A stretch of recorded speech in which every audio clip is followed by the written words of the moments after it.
So today we will be comparing isotonic and isometric contraction. So what is the basic difference between an isometric and an isotonic contraction? You need to know this because oftentimes you have to draw a comparative table. In an isotonic contraction, the tension developed by the muscle during a particular contraction remains a constant, whereas the length of the muscle changes. So you can write it down as the tension. You have to kind of like explain these terms also. The next question, the next comparative point, developed by a muscle remains at a constant value during the contraction. And you can give this as the same point or as a different one. You may leave a bit of space because the afterload is a constant, and then you have to define what we mean by afterload. Afterload is the force against which a muscle contracts. So this can be one point. You can divide this into two, against which a muscle contracts. I'll give you an example. This can be another comparative point. For example, you see a bucket on the floor, and what you want to do is it's a bit of a heavy bucket with a lot of stuff in it. You hold it by the handle and you try to lift it up.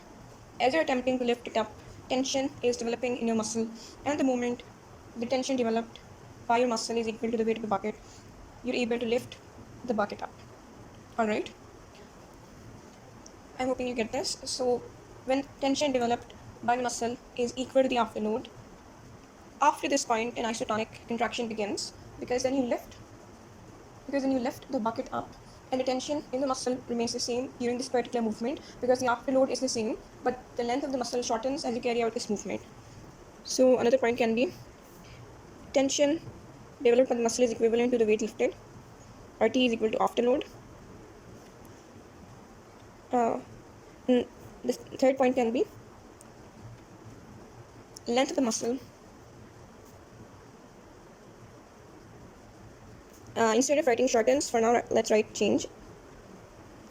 And you have to write during contraction, when the contraction is actually happening during contraction. And another point can be movement occurs. Movement at relevant joint occurs. Movement, and you can underline movement because you have to clarify this as well. Relevant joint, and because there's movement, work is done. And then lastly you can give the example I told you. When you attempt to lift a heavy bucket,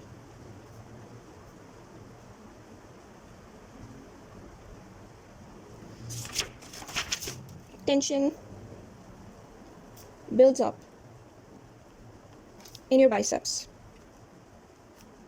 until tension is equal to weight of the bucket.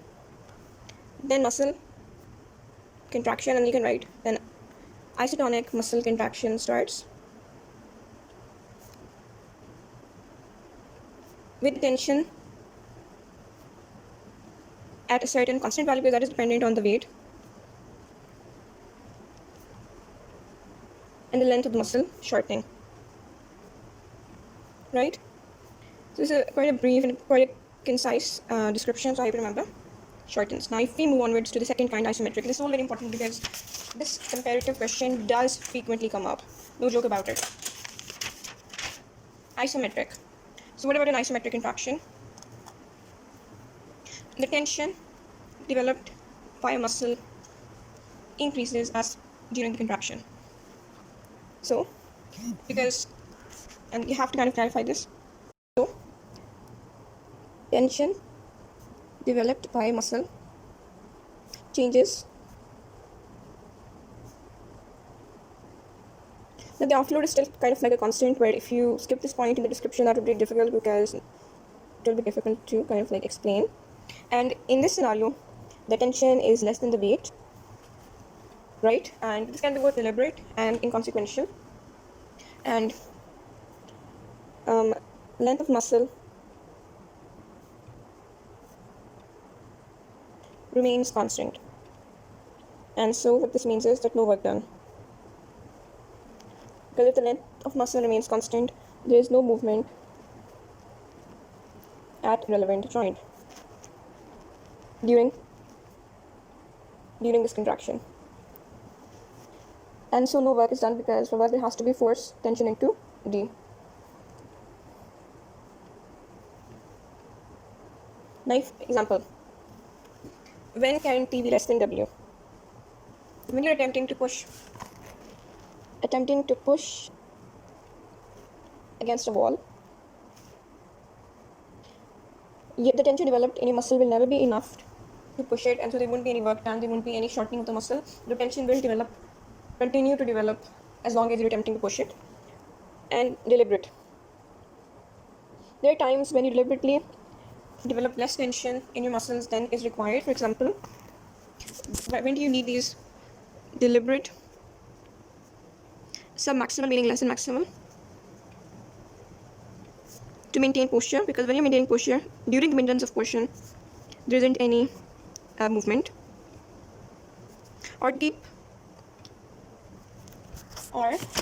the muscle at a fixed length, or to keep a muscle at a fixed length. And an example of this can be for supporting objects in a fixed position. For supporting objects in a fixed position, holding a beverage in between steps. So I think this is enough of a description